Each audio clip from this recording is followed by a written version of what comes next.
வணக்கம் நண்பர்களே. நம்ம ஒவ்வொருத்தரும் மாடி தோட்டத்தை ஒவ்வொரு காரணங்களுக்காக வளர்த்து வந்துட்டுருக்குறோம்.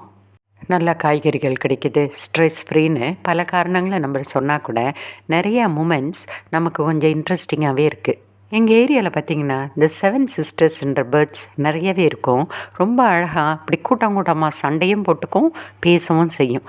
மாலை வேளையில் பார்த்திங்கன்னா என்னோடய டெரஸில் நிறையா இருக்கும். மண்ணில் இருக்கிற செடியில் இருக்கிற எல்லா புழுக்களையும் கொத்தி கொத்தி சாப்பிடும். நம்மளோட சத்தம் கேட்ட உடனே எப்படி தான் பறக்குதுன்னே தெரியல.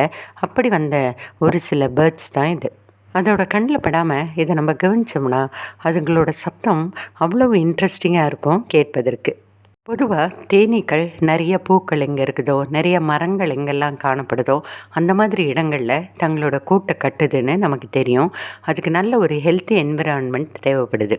எங்கள் ஏரியாவில் பார்த்தீங்கன்னா நிறைய பூக்களும் இருக்கும், மரங்கள் இருக்கும், நல்ல அனிமல்ஸ் இருக்கும், நல்ல ஒரு அழகான என்விரான்மெண்ட்.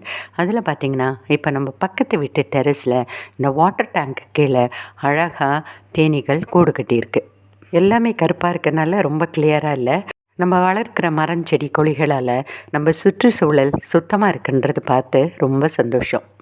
நிறைய கிச்சன் வேஸ்ட் கலெக்ட் ஆனதுனால க்ரோ பேக்கில் கொஞ்சம் மண்ணை போட்டு கிச்சன் வேஸ்ட்டு இப்படி போட்டு மூடி தான் வைத்திருந்தேன்.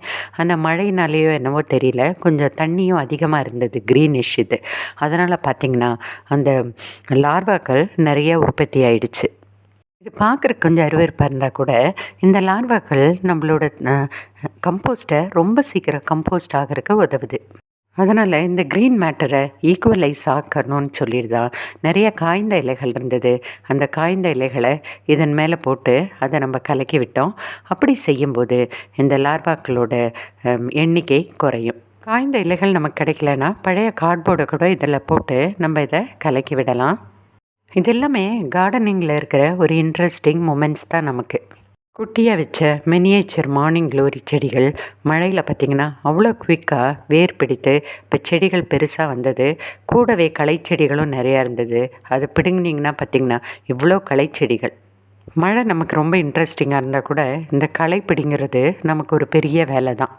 அங்கங்கே சிவப்பு பால்சம், காஸ்மாஸ், எல்லோ காஸ்மாஸ் என்று சொல்லி இந்த தோட்டமே பூக்களால் இந்த தடவை நிறைந்திருக்கு.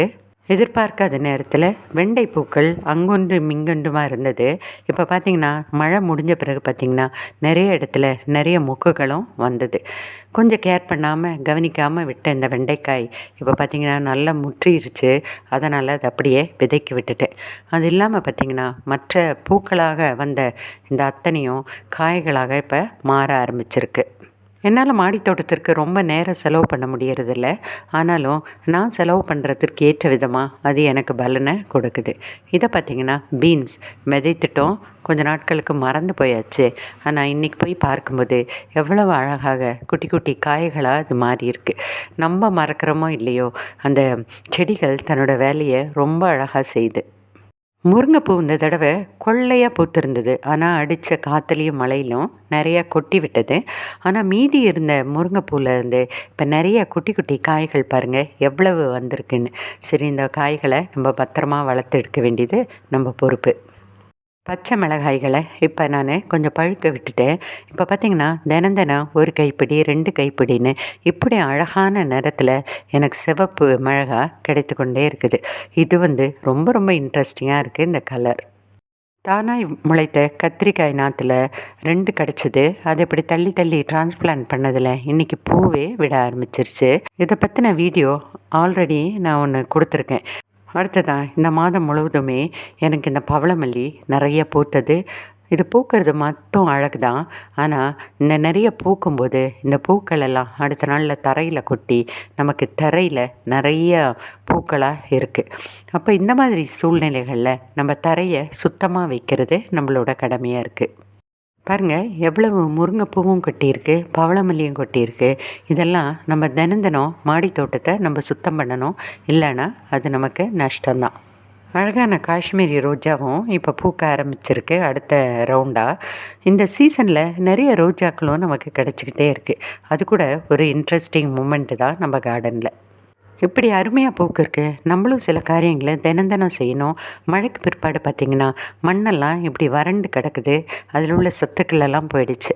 அதனால் இன்றைக்கி எனக்கு கிடைச்ச பப்பாளி தோல்களை வைத்து பப்பாளி தோல், வாழைப்பழத்தோல், வெங்காயத்தோல் இதெல்லாத்தையும் மிக்சியில் போட்டு நன்றாக அடித்து அதை தண்ணியில் கொஞ்சம் நேரம் ஊற வைத்து நன்றாக டைல்யூட் பண்ணி இப்போ செடிகளுக்கு நான் ஊற்றி விடுறேன். அப்படி ஊற்றி விடும்போது செடிகள் திருப்பியும் நமக்கு ஃப்ரெஷ்னஸை எடுத்துக்குது. நிரந்தரம் நம்மளுடைய பொறுப்புகளை சரியாக செய்யும்போது அதனால் கிடைக்கிற பலனையும் நம்மளால் என்ஜாய் பண்ண முடியும். இந்த வீடியோ உங்களுக்கு பிடிச்சிருந்தா லைக் பண்ணுங்கள், சப்ஸ்கிரைப் பண்ணுங்கள், ஷேர் பண்ணுங்கள். தேங்க்யூ.